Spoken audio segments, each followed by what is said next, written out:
Hello and welcome. Thank you for coming to this presentation on the effect social media has on student mental health, presented by the Counseling Center. To begin with today, we're going to just go over a quick outline. First, we're really going to focus on the importance of mental health. Then we're going to switch to talking about advantages of social media. The whole presentation then is going to really focus around the disadvantages of social media and then some suggestions for reducing our use of social media. And then finally, we're going to conclude with a slide on the resources. So starting off with today, the importance of mental health.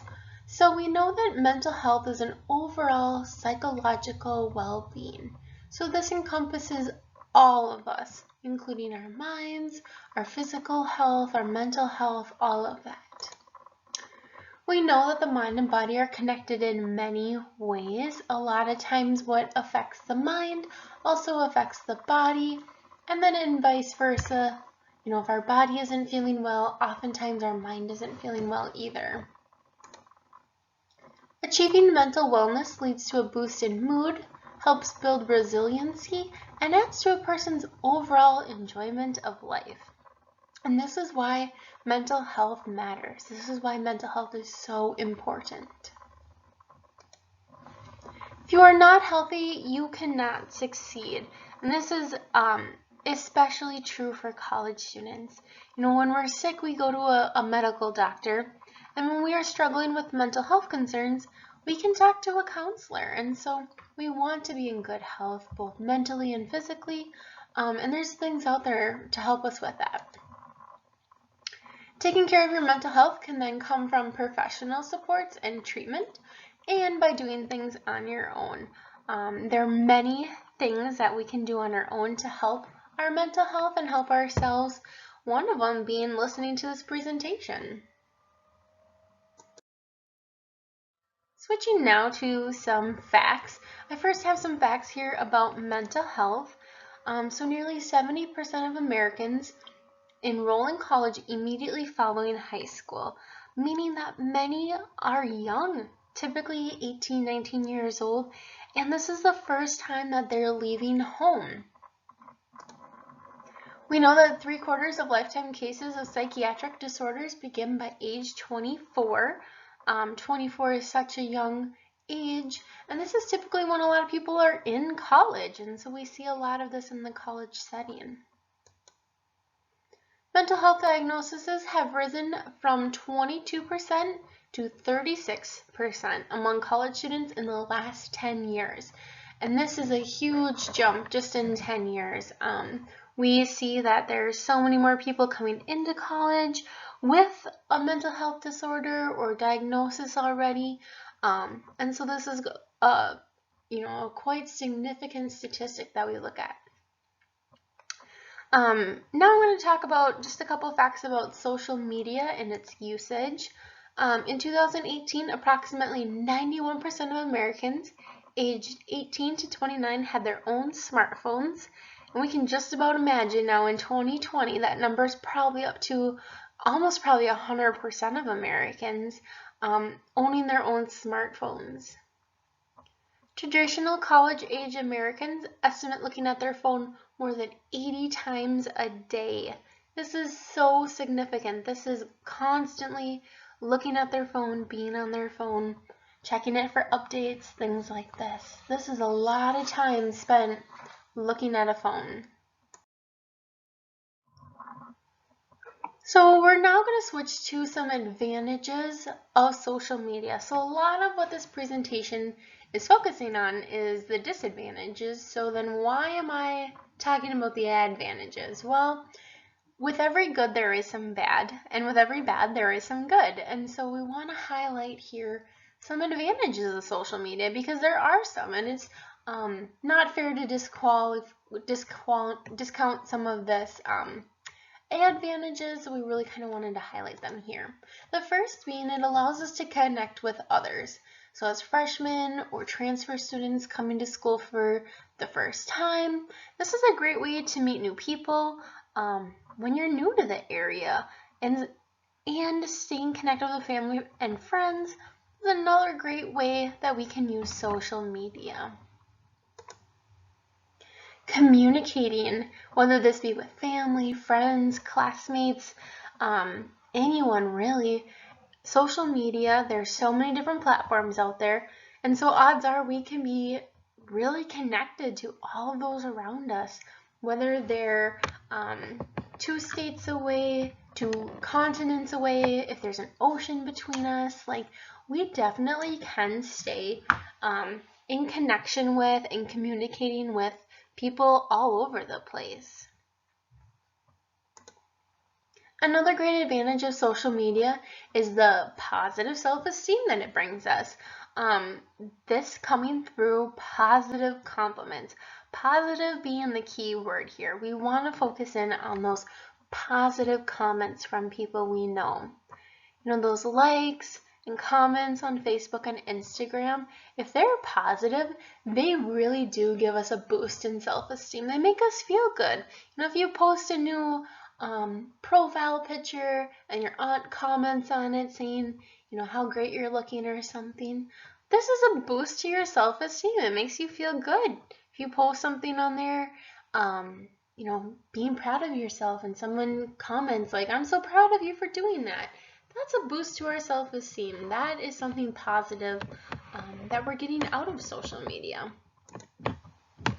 Entertainment, whether this comes through videos, pictures, articles, you know, anything really. Social media, it can be a great source of entertainment, a place where we can laugh and smile, and so that's definitely an advantage of social media. And then finally, the news. You know, especially now, we can be so connected with a variety of different news sources all in one place. And so this is a really great way to stay up to date on what's happening, get updates from the college, different things that you need to know. This all can come through social media.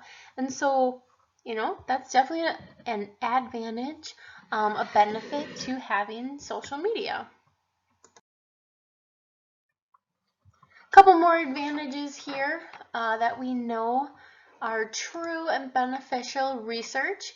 So as college students, we spend a lot of time behind a computer doing research or different projects. And social media can be used, right? It's a quicker way to gather data or information or look up things than spending all that time in the library or trying to talk to people about, you know, a research project you're doing. So there is an advantage that social media has over some of those like older traditional ways of finding stuff out.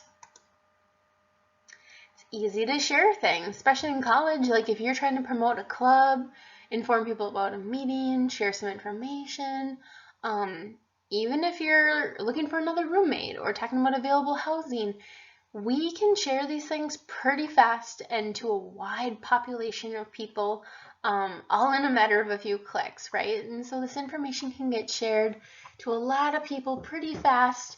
And so that's definitely an advantage of social media. And then support.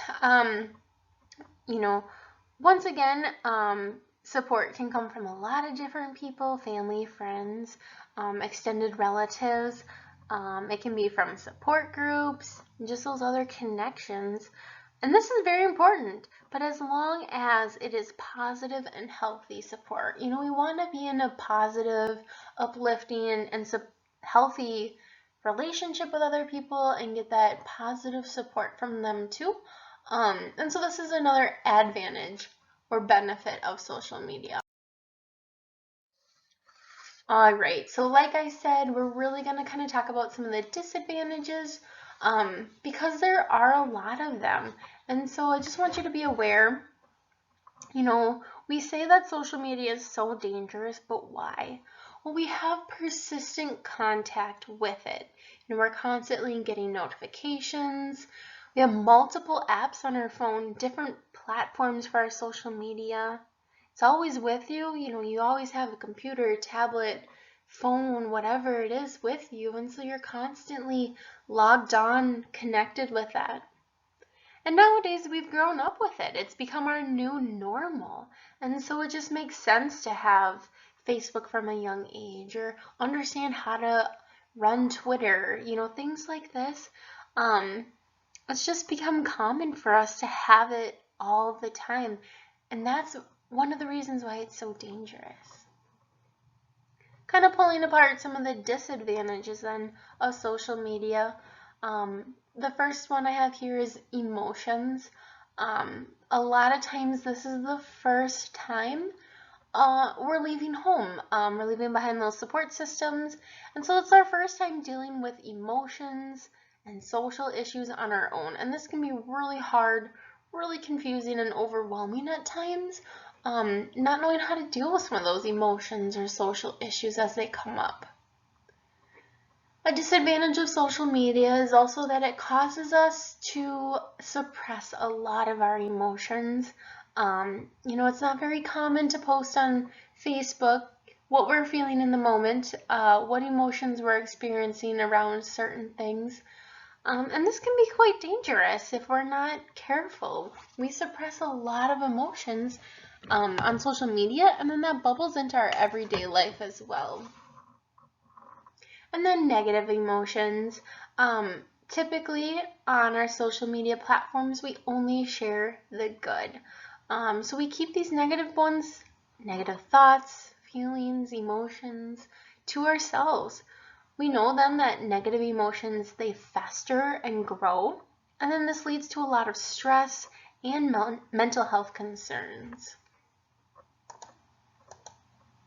Anxiety is another huge one that social media has on us.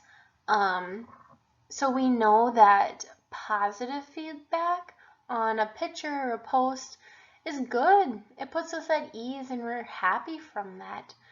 But negative feedback and or the lack of feedback makes a person really anxious and concerned a lot of times. It can cause a lot of stress too. There's also that feeling left out or fear of missing out.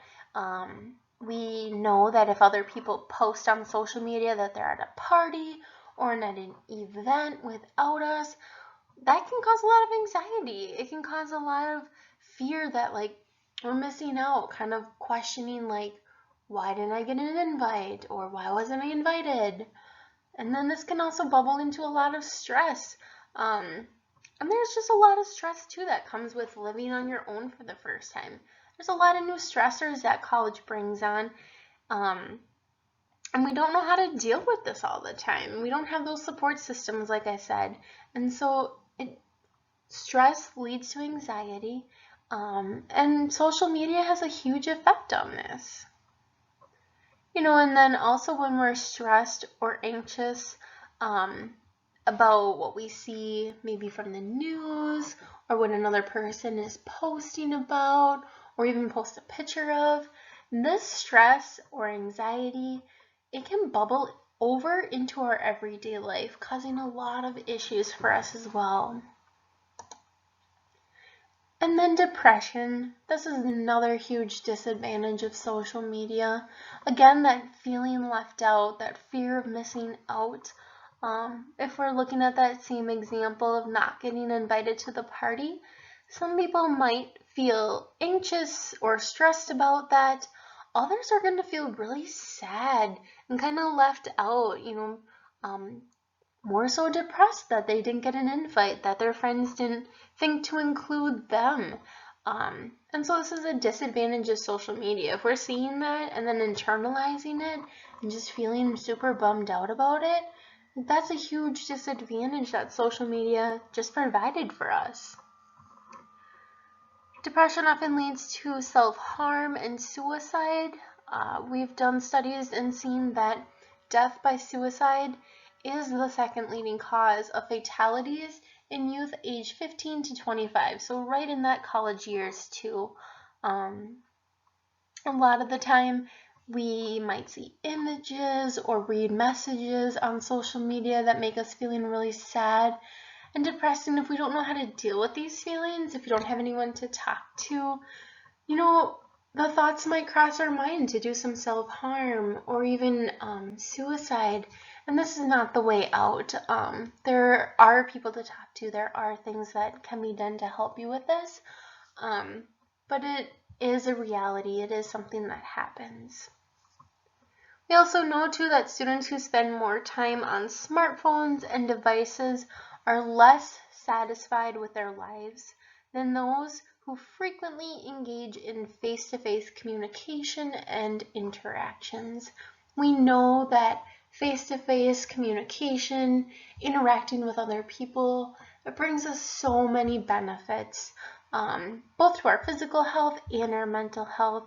But if we're trapped behind that smartphone or that device all the time, we're gonna see that less satisfaction with our lives and more feelings of, sadness, depression, anxiety. Just to conclude this slide too, anxiety and depression can be contagious through social media. We know that if our entire newsfeed is really sad and depressing and kind of like a low mood, that's going to transfer right to us. We're going to pick up on this. We're going to feel that same way. So this is a huge disadvantage of how it can be contagious. And it's also a cycle or a downward spiral.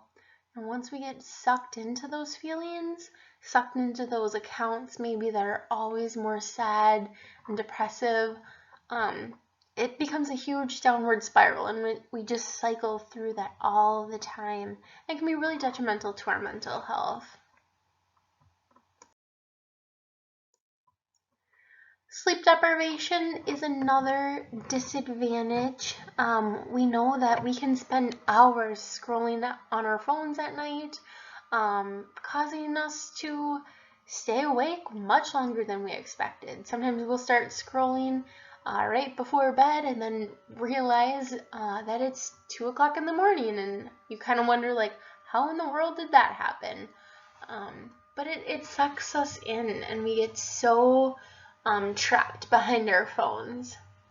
And then the light from the device, whether it be a phone, computer, TV, that light really throws off our sleep cycle. It keeps us awake, it keeps us going, it makes us not feel as tired, and so it really kind of throws off that sleep cycle, making it harder for us to fall asleep and stay asleep.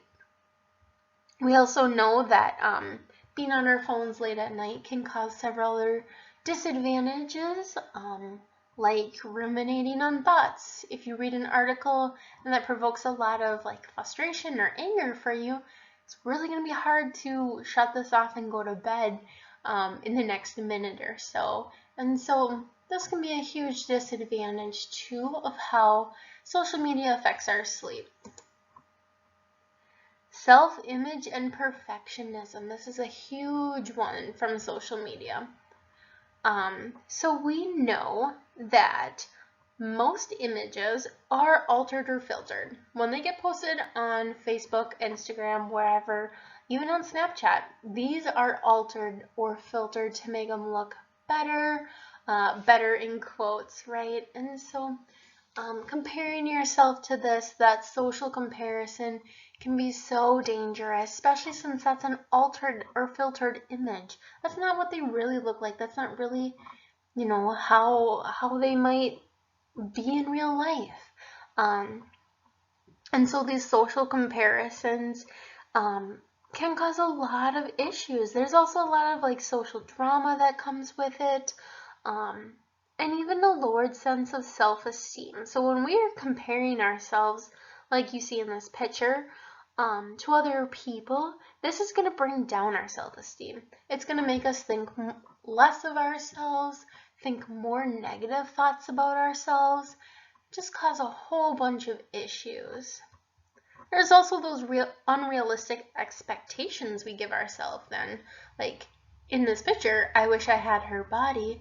that might be a completely unrealistic expectation. Each body is made different, uniquely in its own way, and so it's unrealistic that we could ever have someone else's body, especially if it is altered or filtered. Like, that's not possible. Then we can't, somehow grow our eyes larger or, shave off our extra angles or anything like this.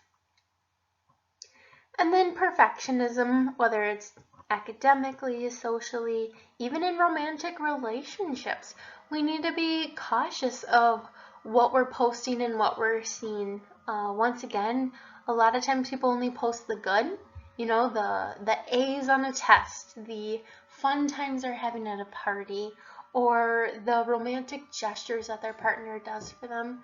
We don't see what goes on to get that good grade. We haven't seen the C minuses and D's that this person's also getting maybe in their other classes. We're not seeing the arguments or the fallouts people have with their friends. We're only seeing the good most times on social media. And so this unrealistic perfectionism is a huge issue too. We also need to be conscious of fact versus fiction. There's so much portrayed on social media, and it might look factual, but it could be also like fictitious, not true. And so just reminding ourselves to kind of do a fact check to kind of see, like, is this fact or is it fiction? Comparing self to others, so this kind of deserves a topic in itself too. It's a huge disadvantage. Comparing yourself to celebrities, friends, strangers, family, it leads to a lot of like envy, jealousy, and it's super unhealthy. Comparing ourselves, our looks, our actions, our feelings, our statuses, comparing that to other people is not healthy. And we also know that young people are the easiest to influence. They tend to base their love of themselves on how people respond to their pictures and posts. And so if a young person is posting a picture and doesn't get enough likes on it, they're going to internalize this and really kind of think poorly of themselves, not love themselves as much because of that response they got from other people. And so this is a huge danger and disadvantage that social media has on us. A few more disadvantages here, one of them being eating disorders. You might be wondering, like, how does social media relate to eating disorders? But it does. So we are constantly seeing images, messages, even jokes about weight and appearance, ideal body sizes and shapes. And this has a huge impact on us, whether we realize it or not. And it can, cause people to develop eating disorders. It can cause people to relapse, if they've already recovered or partially recovered from an eating disorder. It can cause a lot of issues, these images, messages, jokes that people are seeing and hearing on social media. And then that constant viewing of altered images and messages, giving us those unrealistic expectations of like how we should look or how we ought to do certain things, certain diets or eating habits. We also know too from research that women are affected more than men are. Both men and women do develop eating disorders. It's not uncommon for a man to have eating disorders. It's just more common for women too. But it just goes to show that social media can affect everyone, even those suffering with eating disorders. It is addicting and so distracting. Social media consumes us. We can spend hours scrolling on our phone, and it can be so hard to put this phone or computer away. Just like being addicted to drugs, alcohol, gambling, food, sex, anything really, social media use can be right on that list as well. It can be so addicting and so hard to turn off.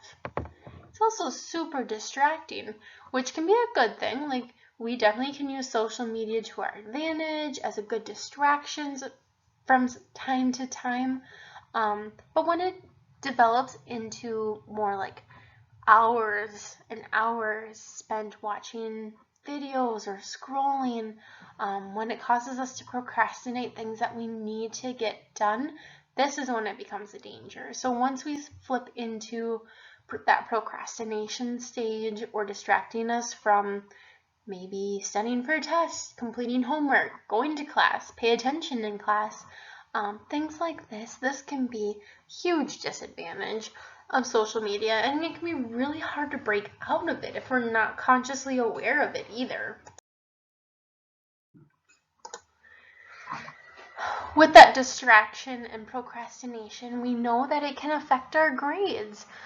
When students are depressed or anxious, it's hard for them to focus in the classroom. If we were just scrolling through social media and read a news article about something that causes us to feel maybe anxious or concerned, we're going to be focused on that, not on the lecture. And so this is a huge disadvantage of social media and how it can affect our grades. Because if we're so focused on what that news article said, we're not going to be paying attention in the classroom, then we're going to miss out on something, and this could really affect our grades.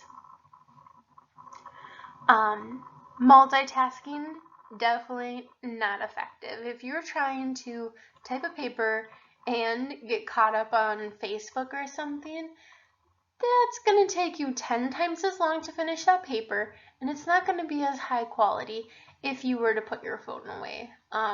Multitasking, whether that's scrolling through social media and trying to pay attention to a lecture, you're not going to get anything out of that lecture because your attention is more focused on your phone, or only half on your phone, half on the lecture. So you're already missing half of what's being said to you. This can really impact our grades. Now we know too that it's easy to spend a lot of time on our phones. So if we're spending more time on our phone, this means then we're spending less time on studying or doing our homework, which in turn then will affect our grades and our overall performance in the classroom. We can also be discouraged, have a loss of confidence when scrolling through Facebook. That can relate then to our grades, especially if we see other people posting how well they're doing academically or how well they're thriving at college, being a part of all these clubs and organizations, making a ton of friends. This can be so discouraging and can cause a loss of confidence right there with it. Plus, we're comparing ourselves to others. Like if we're seeing everyone else from our history class out partying one night right before an exam, what are you going to want to do? Are you going to want to sit there and study, or are you going to want to be out there with them partying and having fun? And so it definitely has a disadvantage on our grades and overall performance with our academics. Social isolation is a huge one with social media. So it might seem like we're really connected. We have all these different platforms to reach out to people on. We might have a ton of followers or friends. But are these real friends, or are they fake friends? We can have a lot of people on our social media accounts liking our posts, liking our pictures, retweeting stuff. But if we don't have any real friends in real life, we can become very lonely, very isolated. And even this can then lead to some antisocial behavior. We know with young children and excessive amounts of screen time, they have an impairment of social skill development. As a young child, we need to interact with other peers, other friends, people around us on the playground, in the lunchroom, in the classroom, at playtime, to help develop those social skills. To learn like first I talk, then you talk. you know, different social norms too come from social interactions. And if young children are just behind a screen the whole time, they're not going to get this development. And that can just have a ripple effect into college, high school, later adult life. And we can really kind of feel isolated behind that phone. Less face-to-face communication is a huge disadvantage as well. Constant contact on our devices just equals a detachment from social and emotional aspects of reality. And so, we're not getting that face-to-face contact, and so this means we're getting no or less mental, social, and emotional benefits. We need face-to-face contact, regularly with other people for our mental health, our social, emotional, and even physical health, because that's what makes us human. And so if we're constantly on our phones, mindlessly scrolling through things, we're not getting this face-to-face communication and contact. We also know from studies that today's students are more detached from their peers than ever before. So there's no true connection with their peers. Even though they might follow each other on every social media platform, be friends on Snapchat and everything else, there still is a detachment from those peers. Maybe they're just there and they're not interacting with each other, or maybe they're not following each other at all. And so this causes a huge separation between people. And as we can see in this picture, mealtime should be a time where families get together, friends can talk with each other, couples can reflect on their day with one another. But instead, like we see in this picture, these people are both on their phones, and instead of just looking up and talking to each other, they might just ask them over text or on a social media platform, like, how was your day? And then the other person might say, good, and yours. And so this gets us nowhere. And so we definitely need that face-to-face communication from live people.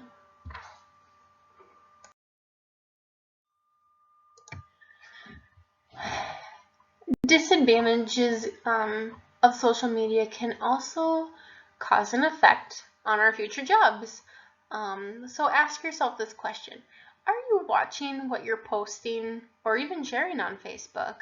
A lot of employers nowadays are looking at social media. They want to see who you really are. You can put your best self on that resume, but if that employer wants to see your true self, they're going to look at your social media. They're going to see what kind of things you're sharing, posting, talking about on social media, and use that as their judgment of whether you're worthy to hire or not. Cyberbullying, stalking, oversharing, and fake identity. We know that cyberbullying is common in real life and on social media. Bullying, name calling, negative comments, this is all examples of this cyberbullying. And then there's also stalking that happens, oversharing of information, and even running into fake identities. We need to be really cautious with dating sites. If we share with everyone who we are, where we're from, all this information about ourselves, and then we just go to meet up with a complete stranger, how do you know that this person's safe? That what you're gonna do together, is a smart and safe decision. So we really need to be careful with what we're sharing. We never want to share too much personal information. With having multiple platforms out there of social media, it's really common to share a lot about ourselves and a lot of different parts of ourselves depending on what type of platform it is. But just being cautious of this, because some people can put those puzzle pieces together and really find out who you are based off of all these different things. And then just being mindful of like not sharing your location in case of like stalking, just for like the extra safety of yourself and your personal information.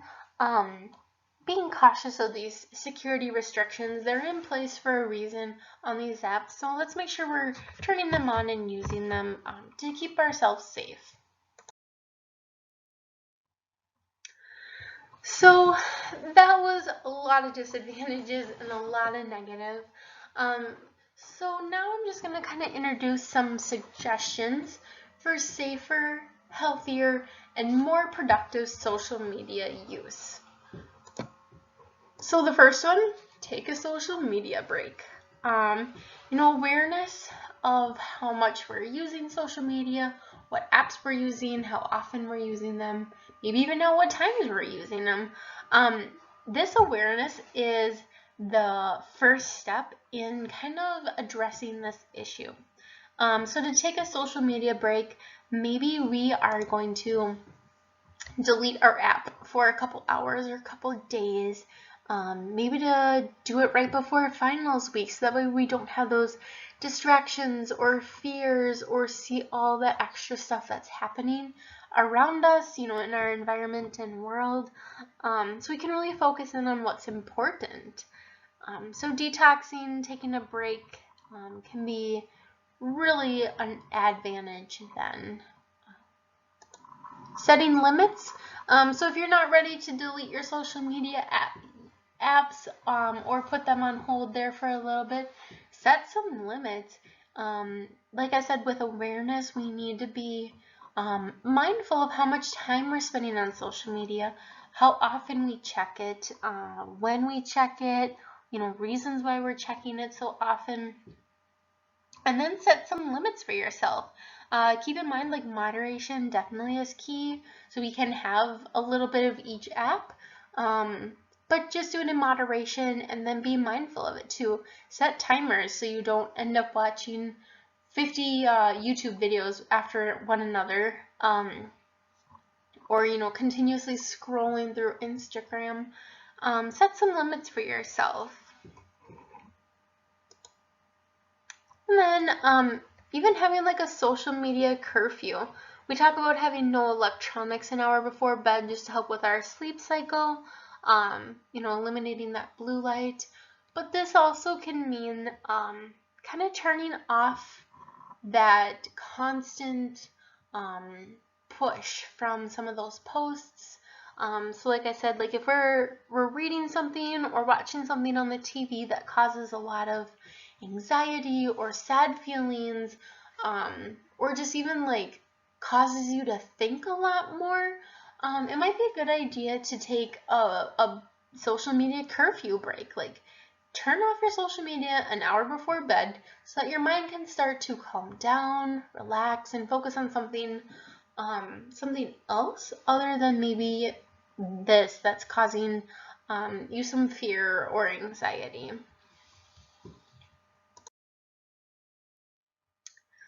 Alright, so that is my presentation.